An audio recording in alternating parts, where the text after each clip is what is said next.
Morning, afternoon and evening, everybody. Sorry, got wrong time of day. Um, and a happy birthday to two little boys today, 5 years old. Wow. I hope you've had a lovely, lovely day. I'm sure you have. And everybody's been saying happy birthday to you. So it's time to settle down and have your story. And as promised, I'm going to read you a story called The Lucky Fairy. So that sounds good, doesn't it? So if you're sitting comfortably, then Nana will begin. The Lucky Fairy. Have you ever heard of the Lucky Fairy? If you haven't, I must tell you about her. She lives in a tiny cottage just by the Lucky House, which is a queer sort of place. In the Lucky House grow hundreds of little lucky charms, which fairies wear around their necks to bring them good luck. I have never been inside the Lucky House, but I know all about it, so I'll tell you what you would see if you peeped through the door. You would see a perfectly round room with yellow shelves running all around it. On the shelves are put thousands of tiny pots, not much bigger than a thimble. The only window is in the roof, and through it the golden sun shines onto the little pots. You would see a curious fire burning in the middle of the floor. There are no sticks and no coal to make it burn. There are just the flames springing up in 4 curling tongs. They are bright green in colour, and as they burn, they send out a delicious scent, like nothing you can think of. Sitting by the fire are 4 black cats, solemn and amber-eyed. All at the beginning of every hour, they take a grain of powder from a box by them and throw it into the fire, which immediately springs up twice as high as before. Then the cats get up and walk gravely round this strange fire 7 times. They sit down again and wait for the next hour to come. On the 7th day of the 7th month, the cats go to the little pots and look at them. Then they see that very tiny green charms have grown up in them and are ready for pulling. They're quite plain, oval in shape and green in colour, and very, very tiny. These are the good luck charms that every fairy may have once a year if they've been good. They're very precious indeed, and as it is considered a dreadful thing to be without one, you may be sure that's very seldom that any fairy had to be refused one. They are exactly the right number grown on the 7th day of the 7th month. All the fairies come and get one. They put them on a slender silver chain and wear them round their necks. And then they need not fear bad spells and will have good luck for the whole year. Nobody knows exactly how they grow, for no one but the cats and the Lucky Fairy are allowed inside the Lucky House. The Lucky Fairy is the one who gives out the little lucky charms. The fairies come to her cottage to get them and show her a letter signed by the Fairy Queen to say that they've been good, and then the Lucky Fairy gives them a new charm. She keeps one for herself too, of course. Now for years and years the Lucky Fairy had managed her work beautifully. It was not difficult. All she had to do was fill 4 saucers of milk and take them to the black cats every day. She also had to water the little pots once a month. Then on the 7th day of the 7th month, she had to go into the Lucky House and pull the little green charms from the pots and pop them into a basket ready to give to the fairies. It was very easy work, and she had plenty of time to go to dances, make herself pretty dresses of gossamer and petals, and talk to people who passed her way. She always had good luck, of course, because she wore her charm around her neck and didn't take it off day or night. Then one day, something happened. A mouse went into the Lucky House. Nobody knows to this day how it got there. It smelt the delicious scent given off by the green flames, and it thought it would go and see what it was. It might be a special kind of cheese. It might be a fat bacon. It might even be both, the mouse thought. So it went to see. The room was dark except for the green flames, for it was night time and the sun had gone. The little mouse didn't see the 4 black cats sitting there by the fire. It thought they were bits of furniture. They kept very still. It went close to the fire, sniffing, and then something happened. The cats all saw the daring little mouse at the same moment, and with a shrill meow, they pounced on him. In the crowd of claws, he somehow escaped, and while the cats were clawing about, meowing loudly, he ran up on the first shelf of pots. He crouched behind one and thought it didn't really hide him, and waited there, his tiny heart beating far too loudly. Soon the cats found he wasn't by the fire, and they began to sniff around the room. When they came to the shelf where he was, they became very much excited and sniffed all the more. Suddenly their shining eyes saw him, and they pounced. Over went the pots and rolled onto the floor. Some of them broke to bits, and the little green charms that were growing in them were trampled to nothing. The mouse leapt to another shelf, and the cats followed. More pots were broken, but the cats cared for nothing for that. All they wanted was that mouse. But they didn't get him. He found a tiny crack in the roof by the window and squeezed himself through it, leaving them meowing below. Then they suddenly saw the broken pots and knew that some of the lucky charms were spoilt. What a dreadful thing. Some of the fairies would have to go without them. What would they say? The cats were very much upset. They cleared up the mess and counted the broken pots. There were 12 that were broken. We must tell the lucky fairy in the morning, said the biggest cat. How many did you count were broken, each of you? I counted 12, said one cat. And I too, said a second. And so did I, said a third. I did too, said the biggest cat. 4 12s are 48. Oh dear. Now the cats couldn't stop to think what they had counted the same 12, so that really they only needed to have 12 more pots. They quite thought that they must have been 48, and they told the lucky fairy this when she brought them their milk the next morning. Oh, lucky fairy, they said, in the night a small mouse came, and when we chased it, 48 pots were broken. What is to be done about it? 48 charms are destroyed. What a dreadful thing, cried the lucky fairy. It's never happened before. I must go to the queen and ask her what must be done. So she put on her new dress of red creeper leaves sewn with spider thread and went to the queen's court. She told her majesty what had happened and asked what was to be done. I must have some more pots made at once, said the queen. I must plant the lucky charm seeds in them myself. I have a few by me which I have kept in case anything like this should happen. 48, did you say? Yes, your majesty, answered the fairy. The cats counted the broken pots themselves. Well, very fortunately, the queen had enough seeds to spare, and with her own hands she planted them in 48 tiny pots that the court potter made for her that very day. It's a good thing that they are still many months to go before the lucky charms will be given out, she said. These will grow fine, I think, and be ready when the others are. The pots were taken to the lucky house, and the lucky fairy carefully placed them on the shelves. It was rather difficult to find room for them all, but she managed it, and she gave the cats a good scolding and told them they would never forget their duty again.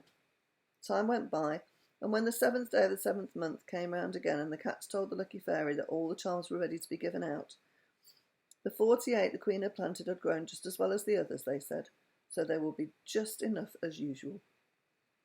All that day the fairies came crowding to the lucky fairy cottage to get their new charms. They brought their letters with them to show them that they had been good all year round, and the lucky fairy was kept very busy handing out new charms for her full basket. She had pulled all the charms from the pots that morning and had filled her basket to the very top. When the evening came, her basket began to get empty. There were only about 100 charms left, but the lucky fairy knew that some of the pixies might be late in coming to fetch theirs, for they had a good way to come. Sure enough, just as the sun was setting, she saw a little crowd of them come running through the wood towards her cottage. Sorry we're late, they panted, but it's such a long way to come, and as the luck has just begun to wear off our last year's charms, all sorts of silly things happened to prevent us coming. Dinky fell down and hurt his knee, and Pipkin lost his hat and had to go back for it. We shall be glad to have our new lucky charms again, and then perhaps we shall be more fortunate on our way back." The lucky fairy gave them all their new charms, and they hung them around their necks. Then they said goodbye and started back home. The lucky fairy looked down in her basket and found she still had some charms left. "Hi," she called the pixies. "Are there any more of you to come?" "No," they called back. "We're the last." The lucky fairy looked into her basket in astonishment. She counted the little green charms she had there and found there were 37. "Good gracious," she said, "what a curious thing. I've never had any left before, except just my own new charm. If I take out my charm, I've still got 36 left. I wonder if everyone has been." She stayed up very late that night and listened to see if anyone else came to fetch a charm, but nobody did, and everybody got one. In the morning, the lucky fairy counted the charms again, and that she had left over. She couldn't understand it. Then she suddenly gave a cry. "Of course," she said, "cats must have counted wrongly, because they all 4 counted 12 broken pots. They must have thought they were 4 times 12, 48. The silly old things. I must take the extra ones back to the Queen." She took her own charm and slung it round her neck. Then a very naughty thought came into her head. Why not keep all the extra charms for herself and wear them round her neck under her frock? No one would ever know, for only she herself knew that there were any left over. What a lovely lot of luck she would have if she did that. The lucky fairy thought about this for such a long time that the 4 cats thought she'd forgotten their milk. Soon she had made up her mind that she quickly threaded all 36 extra charms on her silver chain, along with the charms she already put there. Then she ran to fill the saucers of milk and took them to the hungry cats. It was not long before the very good luck came to the lucky fairy. The next rainbow that came into the sky rested one of its ends just by her cottage. And of course, as you know, a crock of gold is always found at the end of the rainbow. And when the lucky fairy saw it glittered so near, she took her little spade and dug hard. Soon she came to the crock of gold, the biggest ever found at a rainbow's end, and this made her very rich. Then, all in one week, 6 princes came riding by, and they each fell in love with her and begged her to marry them. She felt that perhaps a king might come, so she said no to all of them. Not very long after, she found an old red ring, and that she rubbed and found that she got a wishing ring. Could anything be luckier?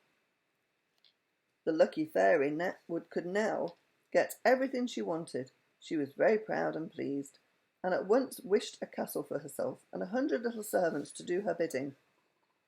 She dressed in the most wonderful dresses, and everyone was astonished at her good luck. It didn't stop there. As soon as people began to wonder how it was that the lucky fairy was such marvellous things happening to her, then one day one of the black cats caught sight of the silver chain that the fairy wore and saw with his sharp eyes the many lucky charms on it. He thought about it for day and night, and then told the other 3 cats what he'd seen.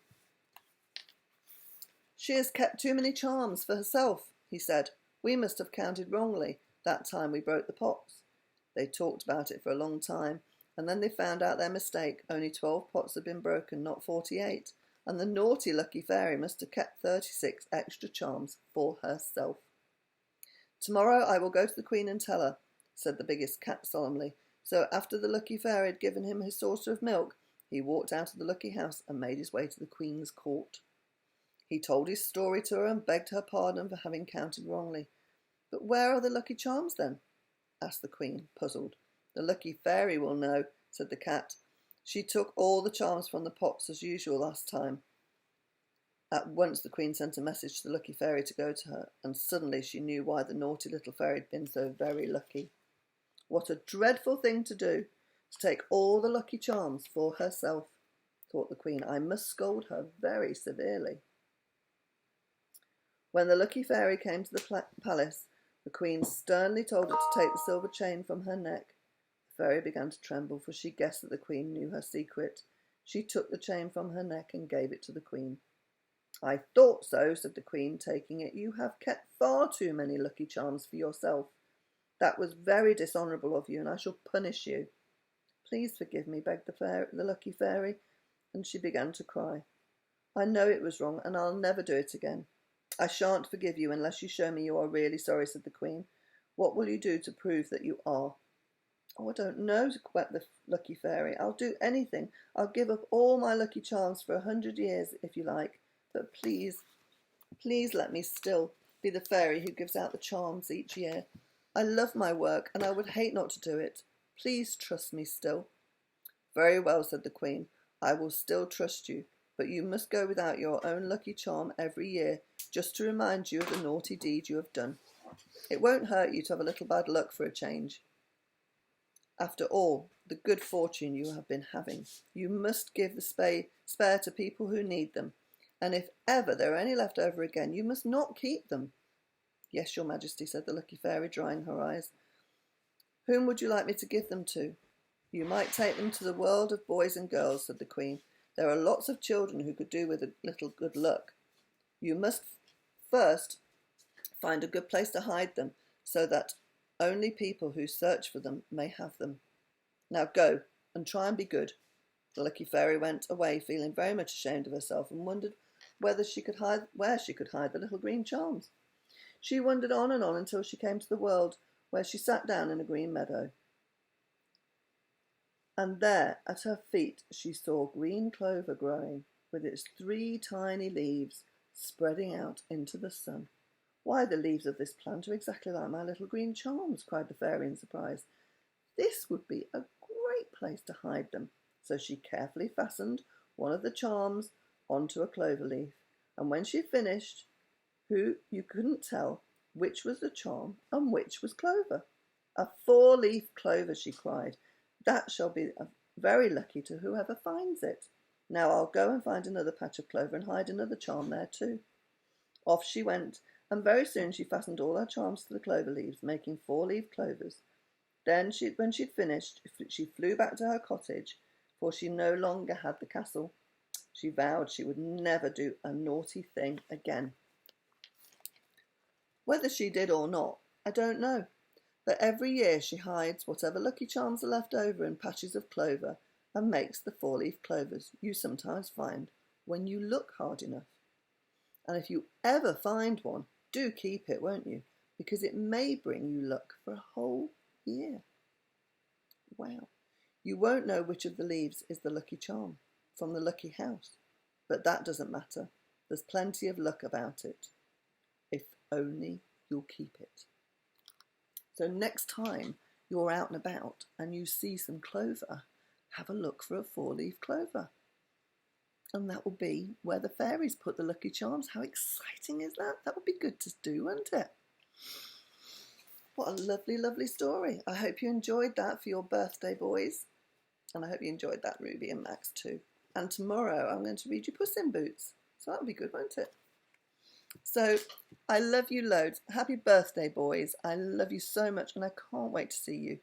So I love you, Atty, and I love you, Torben. I love you, Ruby, and I love you, Max. Be really, really good, and I'll see you very soon, hopefully. Big hugs and loads of kisses.